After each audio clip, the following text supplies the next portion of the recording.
Cagayan de Oro. Good morning, real estate. I'm your host, Alex Zeta. And I am James Haliasgo. And welcome to the Home Show Unlimited.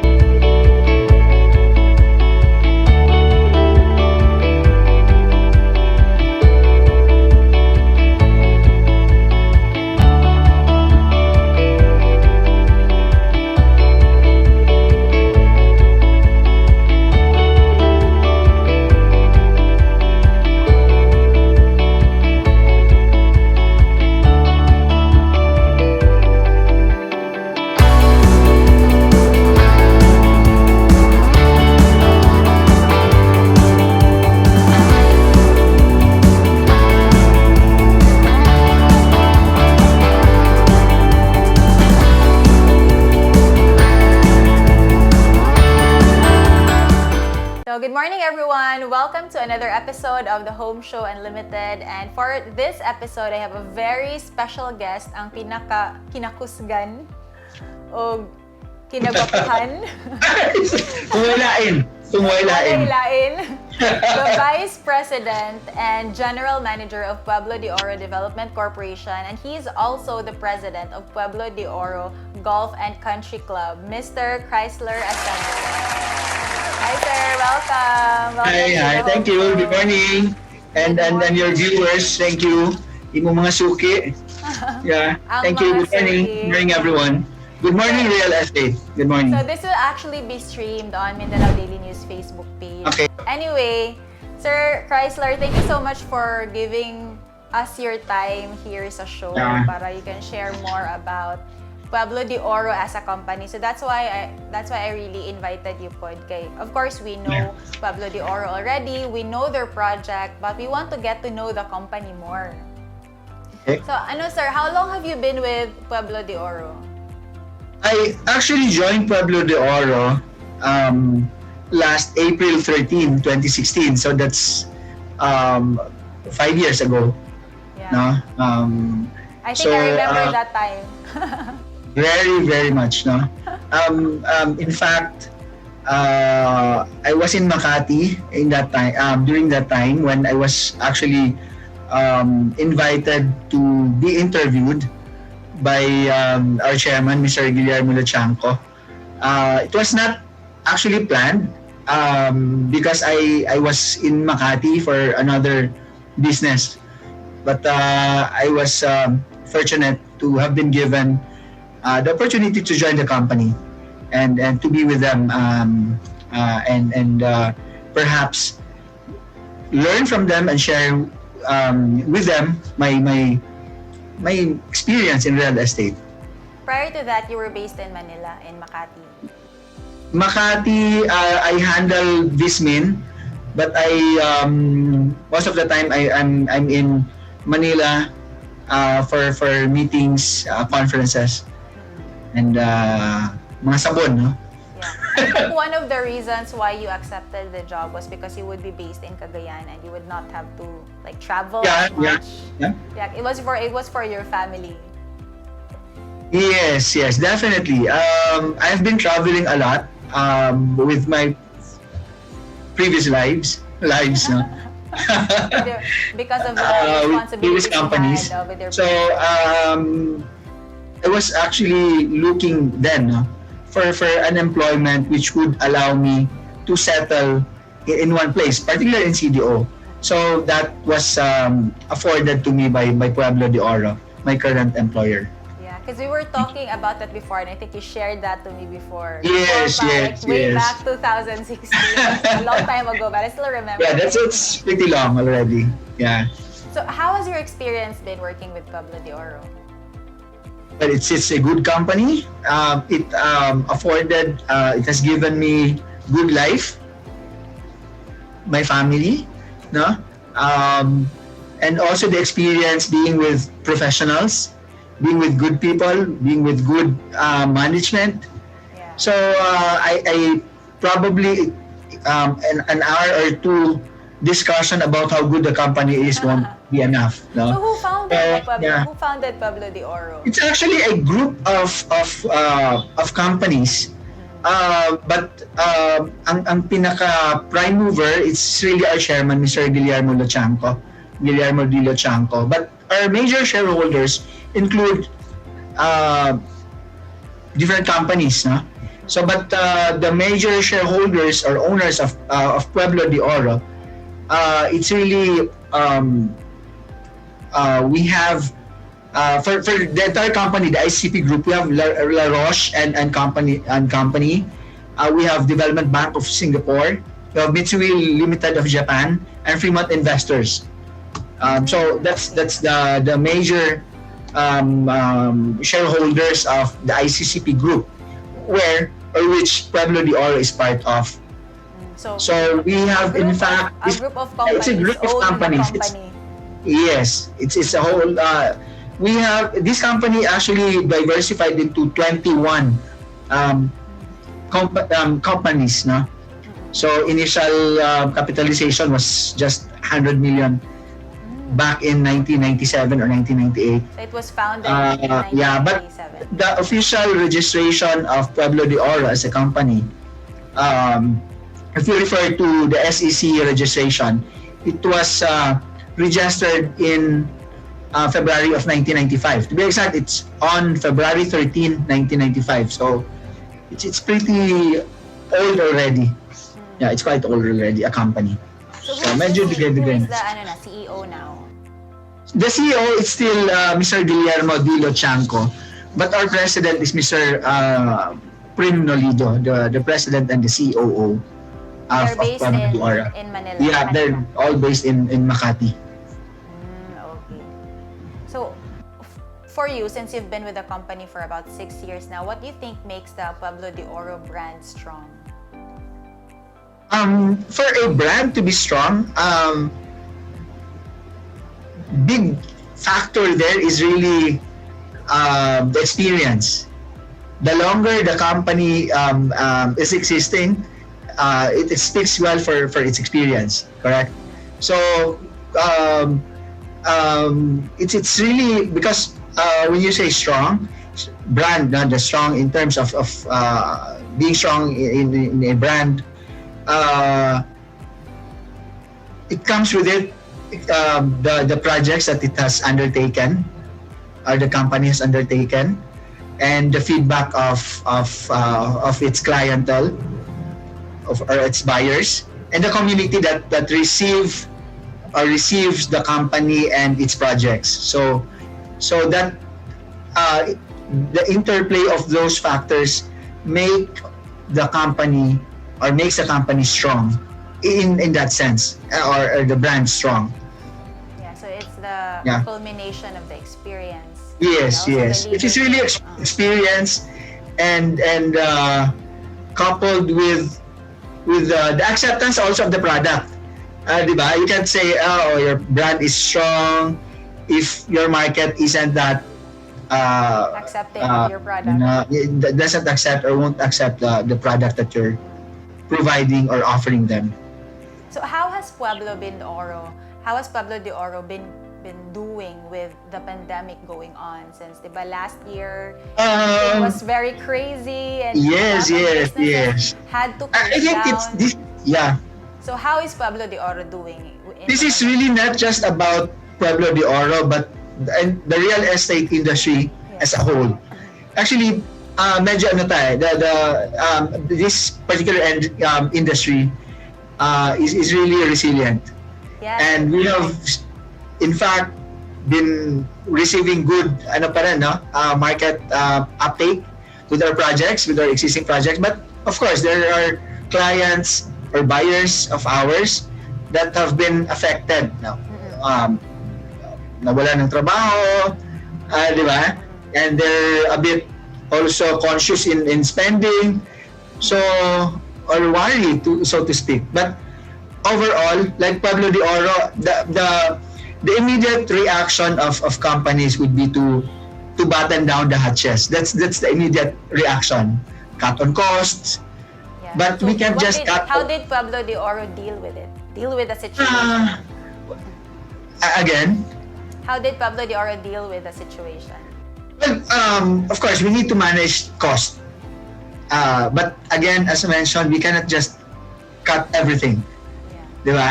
We need to also do whatever we can to secure our top line, meaning our revenue stream.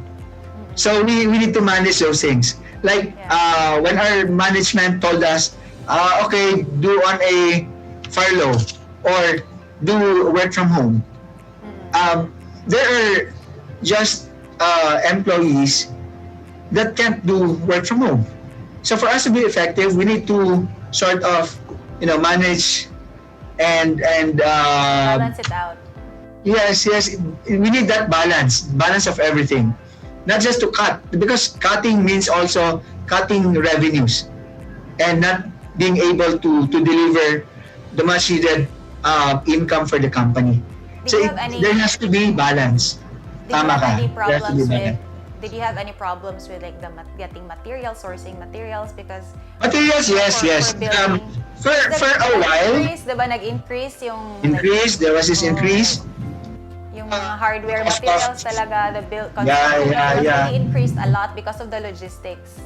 I think during the first few months, when we felt that pandemic with the restrictions, the protocols, everything, we had this problem as regards ordering, particularly materials that are being purchased in Metro Manila.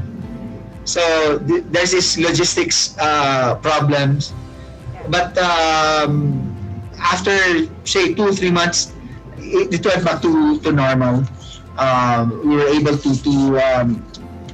get the materials that we needed for our construction, and I think they can't just, the government has to support us. So that's why they sort of lifted the restrictions on this logistics, particularly logistics of materials. What about the projects? So let's talk about the projects of Pueblo de Oro, not only in Cagayan but also in other cities. So what are the best performing projects of Pueblo? Masuko ang Tagalain sites, but I have to speak for Cagayan de Oro, but we do have projects Based on data. Anyway, so Fastest selling project of Pueblo. best selling. We can't deny that the best selling in terms of numbers, number of units sold. These are the projects that are within the BP 220 segment. The socialized and economic segment, best selling din na siya. In terms of numbers, in terms of units delivered, diba?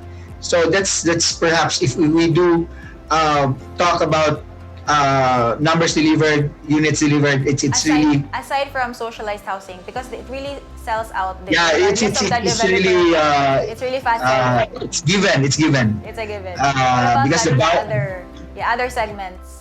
Well, for other segment, we do have projects in Luzon, that's in Batangas and Pampanga, in San Fernando particularly. In Cebu also we have in Lapu-Lapu. But the biggest of all project sites, it's really Cagayan de Oro, because initially we bought this 360 hectares and now we've expanded to around 400 and counting. So that's the size of our project area. But for CDO, I think the best selling, I would say it's first is our Bamboo Lane project. It's the first 3-level townhouse development. Second is our Grove, which we are currently selling. We're down to our last 2 units. Last 2 na lang. Last Last 2 time na lang. I checked, there were 5 left. Yes. So, So 2 units left. Okay. yes, and makita nato na while this is relatively expensive, diba? It's the unit or units are being sold at what, 6, 7, 8 million. Yes. Pero makita niyo ang reception sa market. We continue to receive good reviews, good uptake, no? Even with the price points that we are selling for this project, no? The growth. But I think one of the factors really for the good market reception is really the lack of housing in the Philippines in general. I believe so. Not only in Cagayan de Oro, because there are only about 300 developers in the Philippines. So that's a very small number, and most of them are not are small-time developers. Like they can only develop one project at a time. Like the the bigger developers like Pueblo, like Ayala or SM, like developers that can really develop multiple projects at once, are only very limited in number. So there's really a shortage of housing here in Cagayan de Oro, in the rest of the Philippines as well. Yes. Pueblo needs to develop more. Because we need to develop more. Yeah. We need to develop more, but we need the support of course, the national government. Second, by the LGU. Of course, we can't move our projects without the permits. So we need the support of all these government agencies. And of course, the market. No, we can't be developing projects which are not selling. Yeah. We can't build monuments. How long does it take to get a license to sell, like if it's a new project? Normally, it takes us 1 year. That's the shortest. Yeah, I noticed that, like as a broker, like for example, a developer would inform us that they're launching a new project. Usually, it takes about 1 to 2 years before. 1 to 2 years. 1 to 2 years. 1 to 2 years before the project actually gets launched. So even if Yep. we've already informed our clients, we've gathered like intents to buy, but it really takes a long time. So sometimes once the project is already launched, the clients have already found something else. So it's that's really, bad. It's really sayang ba na they're already interested. Bad for a seller, bad for a broker or an agent. No, bad also for it's a lost opportunity. But bad also for the government, because the government gets a lot of revenue from the taxes on the sale of the property. So if it takes such a long time to sell, it's bad for everybody. I think they know that.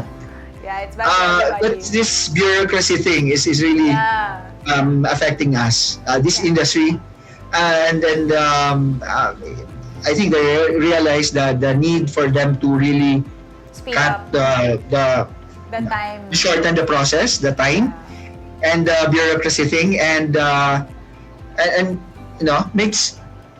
make it easier for developers to develop more. I think that's the key there.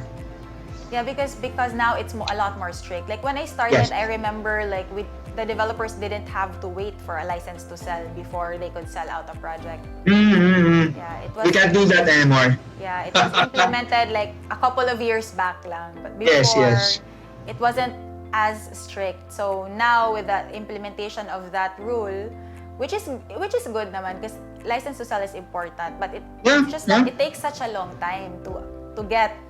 So that's there has to be a balance, no? Yeah. Between regulation and at the same time allowing these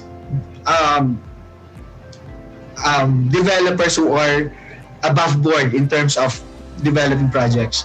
Kasi nagkakadamay ang uban nga maayo. Except for those fly-by-night developers, I think those upright, good developers have to be allowed to get their permits faster. Yeah. Okay, so let's talk about your projects here in Cagayan de Oro. One of your more popular subdivisions is really Pueblo de Oro Golf Estates, because it's the most premium developments in terms of lot cuts, in terms of the size and the amenities and the general environment within Golf Estates. So when did Golf Estates launch? Like what year was that? It was actually launched in 1996, the official launching. It was launched in 1996 with pretty big cuts, like over 500 to 1,000. So and then it makes it makes it more years ago expensive. That's 25 years ago. Like around the same time Xavier Estates launched, because they launched around yes thereabouts. Yes. But it was I actually looked at our records before this meeting of ours. I saw that it was just sold for 3,600 per square. 3,600. 3.6 lang. Yeah. And now, it's now at what, 15 to 18,000 per square meter. Yeah, the listings that we have there This is are selling around, price already. 17 to 18,000 Yes. per square meter. Well, the fairway lots, they're selling actually at around that price gamut or range. Yeah. Even the lots that are not fairway, it's already around that range. Yes, like yes. 16, 17,000. Yeah, I think, again, no, as you mentioned, it's not really about, it's actually the appreciation of the values of properties, no? Real estate. It comes with it the appreciation also, the appreciation of the buyers and the market, di ba? So if they appreciate your project, so will your values of that investment of your properties appreciate, no? Also. So it has to come It's really along. dependent on the market appreciation. The market, it's still market. Balik ta sa definition sa fair value, di ba? Or fair market value. Value is very subjective. Very subjective. So it actually is a reaction of the buyers, the buyer and seller in the market, di ba? It's the value or the amount of money that a buyer is willing to buy and the seller also is willing to sell. To sell, yeah. So that's that's the definition of fair market value. fair market value. So it really depends on how much the buyer is willing to buy this particular property for and how much the seller is willing to sell it for. Yes. In an arm's length, transaction or deal. Yeah. So currently, you mentioned you have 2 pre-selling projects. Yep. Now, Bamboo Lane still has available units, right? We still have few reopened lots. I think units, 7, I think, of the 122 units. So, reopened na lang siya. These are just a few reopened units. So, a couple of reopened units, and then you have, like you mentioned, 2 units left. Units, the Grove. The Grove at Golf Estates, or Pueblo Golf rather. The Grove at Pueblo Golf. It's the official name of the project. So what are your future projects? What other projects? I need to, if okay with you, I need to quote. I actually lifted this from our chairman's message or speech yesterday during the Oro Chamber second GMM for 2021. I think I need to highlight what he related to your question actually. Okay. May I quote, no? This is from our chairman, Mr. Guillermo Di Lochanco. He mentioned, and I quote, "And to put my money where my mouth is, I wish to tell you that in addition to the billions of pesos Pueblo de Oro has already poured in Cagayan de Oro, we will now invest here at least 6 to 7 billions more." Really? So that's the figure, 6 to 7 billions. So, okay. But while we will search for new areas to develop, we will not just do that. We will seek to redevelop the area where we are already in, and in order to increase the value proposition for those who invested with us earlier, by upgrading the present area of Pueblo de Oro, the land and asset values here will also rise. So, taking off from his speech, or that particular statements of our chairman, we will be investing more in Cagayan de Oro. So, medyo gamay lang, 6 to 7 billions. Medyo gamay lang, 6 to 7. Diba? But he So, hasn't mentioned any specific area. well, I have to limit because to add excitement, and for us Para thrilling. in the industry, looking for bitang feeling of ano kaya yon, di ba?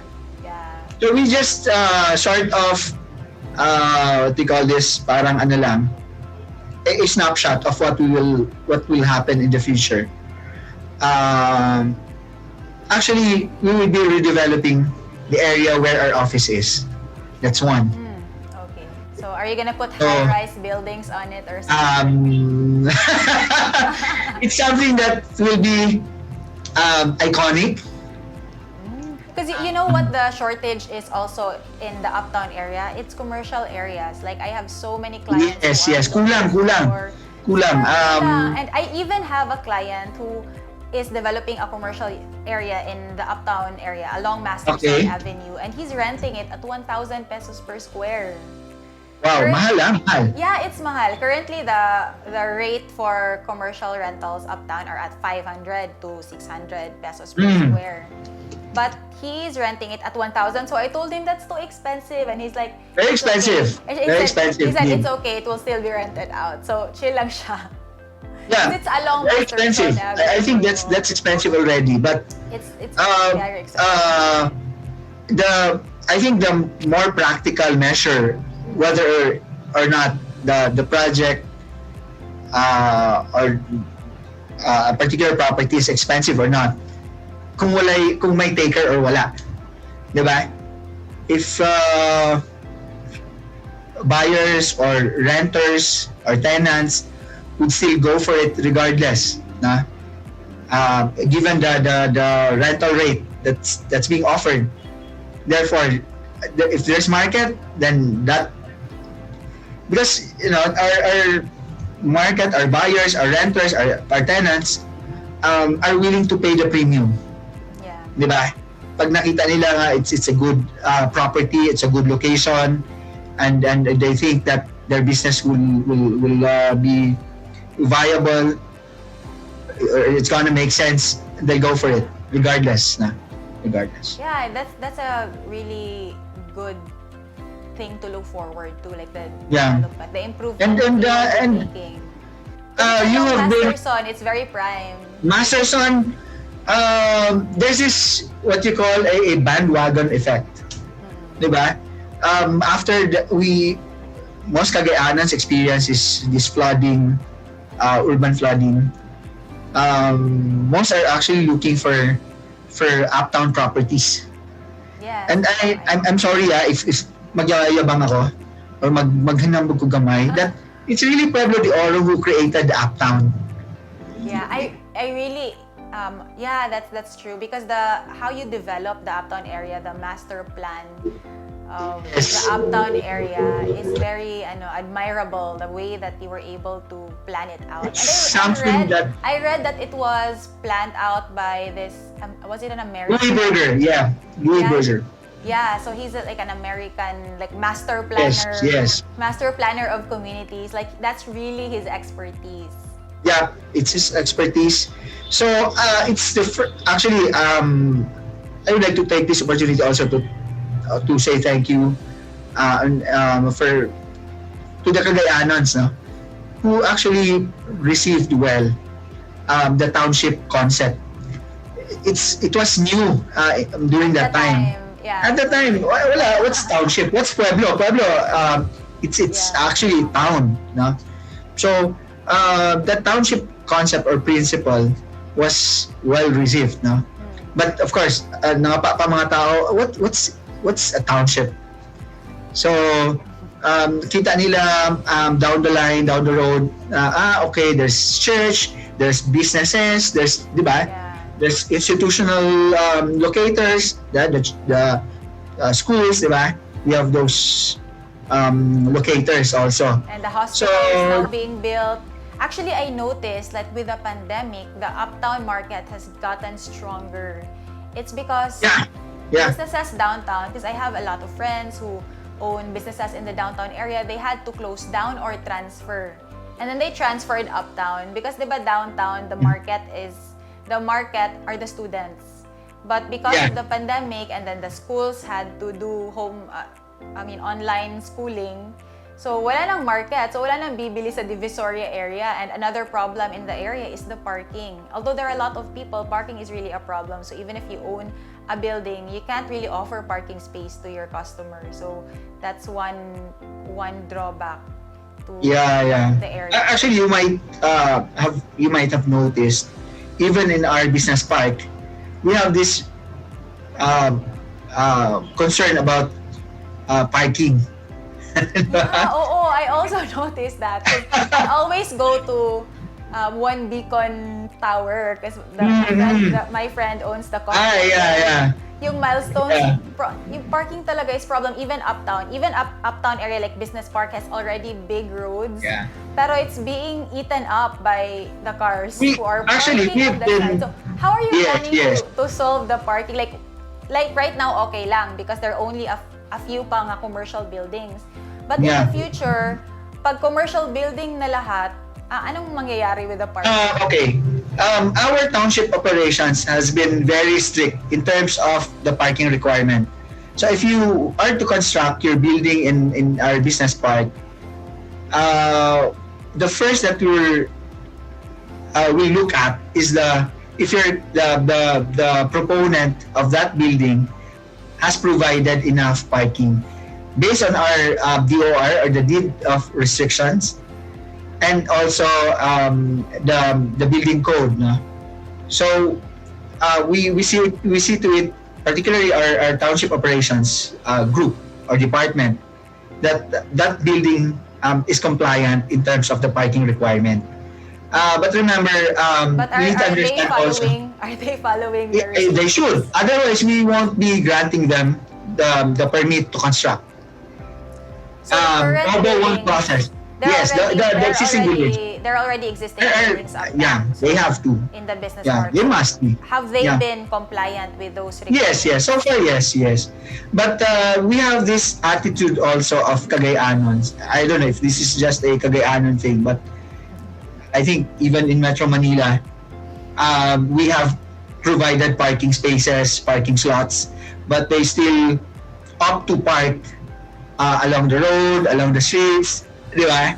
But aside from the lot owners of Pueblo Business Park, like for example, if they put up a building and they still have their own parking, will Pueblo be providing a separate area for We have actually common parking? allocated 2 lots just for parking. Because that would be such a huge help. The business, within the business park, but none of our locators and even their customers are actually. But where are these lots? I mean, These are. I don't even know where these are. I'm always uptown. It's near Primavera. Sorry, it's near Concentrics, and the other one it's close to the project of Abart Gold. Maybe you should put up a sign like parking area. Yeah, we'll do that soon. But for customers, say, for customers of locators of Primavera residences, they think that it's far, so they'd rather violate the parking regulations of Pueblo de Oro. But soon, I think public has to know that we will be implementing strictly the parking regulations or the no parking areas of business park. We will be towing, we will be implementing all those measures para wala gyud mag-park Along the road. basta lang. Yeah. And also maybe you can also put a sign on where people can park because even if there are parking slots in the commercial buildings uptown, kulang pa rin talaga. Because with all the people, I agree. like may We recognize tenants that also. tenants pa, tapos the owners of the building and then the customers. Owners. It's really kulang. Yeah, definitely. And remember, our building code and our restrictions are really old. Old meaning it was not created or drafted at its current status or condition in terms of number of cars. Remember, sa una dili man ta kapalit og sakyanan, no? We're just doing People have more cars now. We commute, but now I think it has been very easy for us to buy cars. Yeah. I think you yourself as what 3, 4 cars. Grabe Diba? ba? 3 Ikaw lang na, that's just Alex, Zeta. You know, so, Yeah, we have 1 car. Ikaw siguro. diba? Or the homeowners of like Homeowners. estates or the other subdivisions, Yes, they have several yes, cars. yes. The Gulf of Estates residents. Yeah. Yeah. Okay, so yung last question.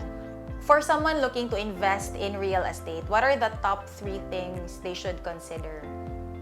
For us, in the industry, we still consider location. Diba? Location, that's been the I think location remains to be the single most influential factor in choosing a property, a real estate, for that matter, to invest on, diba? So it's really still location, but it has evolved into something more complex and more dynamic. Kasi sa una location, pag corner lot, automatic, that's a good location. Yeah. But there is now this what we call perception, subjectivity, and relativity. Meaning, these factors come into play. Let me expound. No? For a particular property, a buyer may appreciate the location of that particular property. But to another buyer, no, it's off, it's not good. Yeah. So it's a bit complicated now. If we speak about or we talk about location as the factor for choosing a property. It's not the only factor. It's not the only, yeah. So me within being in a developer, a real estate developer, I think number one factor that has to be considered is the name of the developer or the brand of that Who the developer. developer is. Who the developer is. Yeah, I agree. Because even if it's a great project, but Yes. the developer cannot execute, they will not be able to deliver. Correct. So it's the brand or the name of the developer or who the developer is speaks about, number one, its experience. Correct? Second is that experience. Second is the quality and the ability of that developer to complete the project, especially for condominiums. In the early or the late 90s, when we Asian financial crisis actually affected the businesses, no. And there was another there were- crisis in 2008. Yes. How did Pueblo navigate that?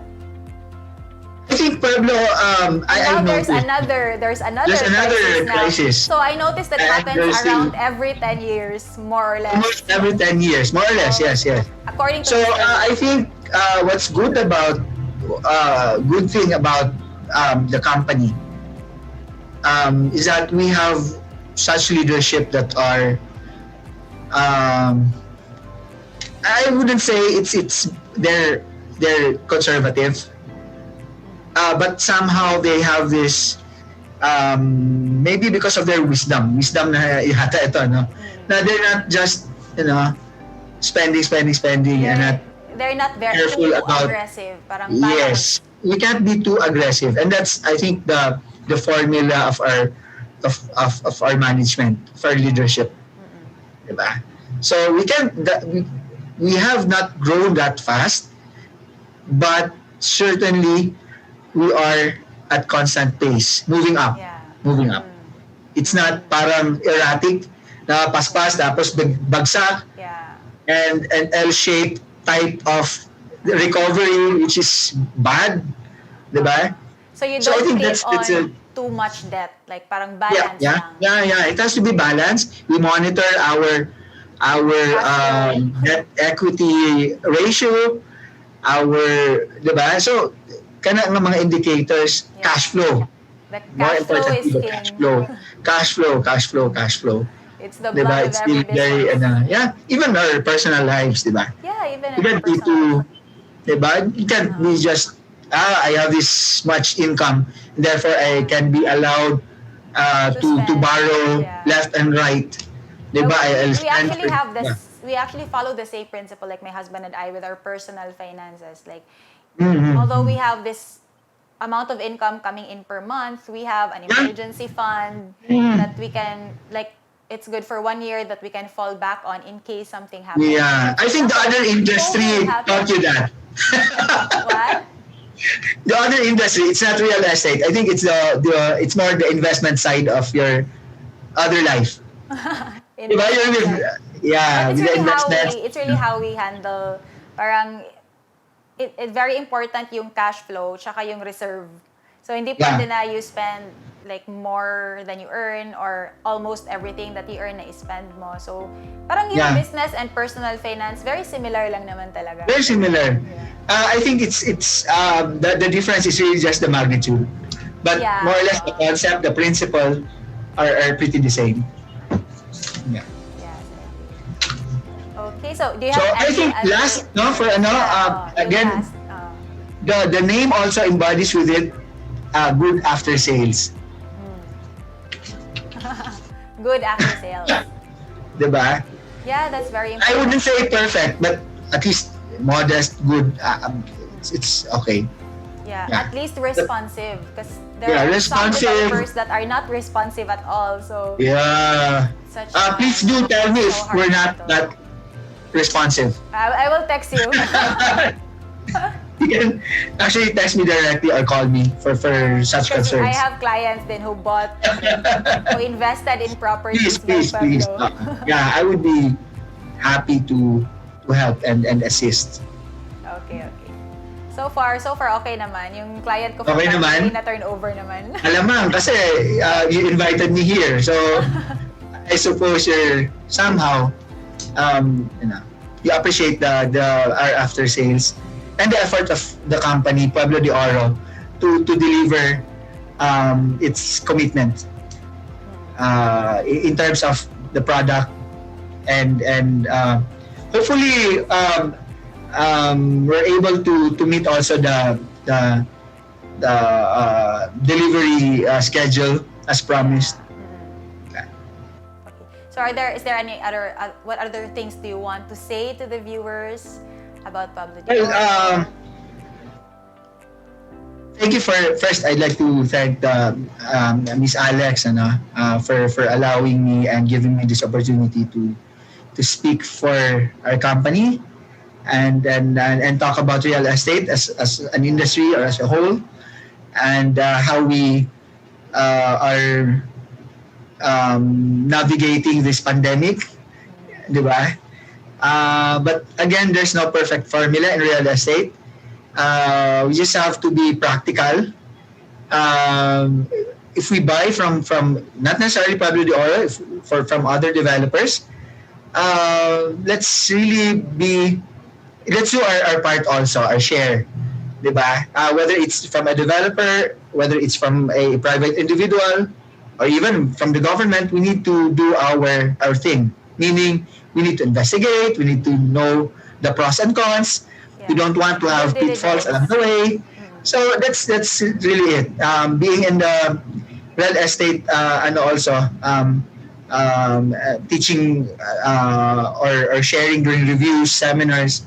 I think it's pretty basic to really know the property, know the developer, Research. Yeah, and do research. Diba? Kana atong that the buyer has to know everything. Yeah, Diba? that's right. And now with the internet, everything is just in our Madali na lang. So lang. there's really no excuse. It's Yeah. not hard to research now. Ang dali na ng tawagan ng Exactly, mga yeah. tao, so Yes. people can be they can be accessed more easily. Information Yeah. is Yeah. just there online. And we need to balance also. Of course, developers would always promise good things about their product, their projects. We need to balance also the reviews. Unless, of course, there's also difficulty in spotting or whether it's fake news or not. whether it's bad publicity or not. But we need to be more discerning. We need to be more discerning. I think that's the formula there. So yun. Kalianons, Miss Alex, and this program, thank you. Thank you on Thank you behalf so much, of Sir Chrysler, Pueblo for de Oro. being here on the Home Show Unlimited. Thank you. Okay, Thank thank you, you. Sir Chrysler. Thank you for your Thank you. time. Thank you. Bye. Yep. Bye bye. Bye bye. Yes. Thank you. Bye bye.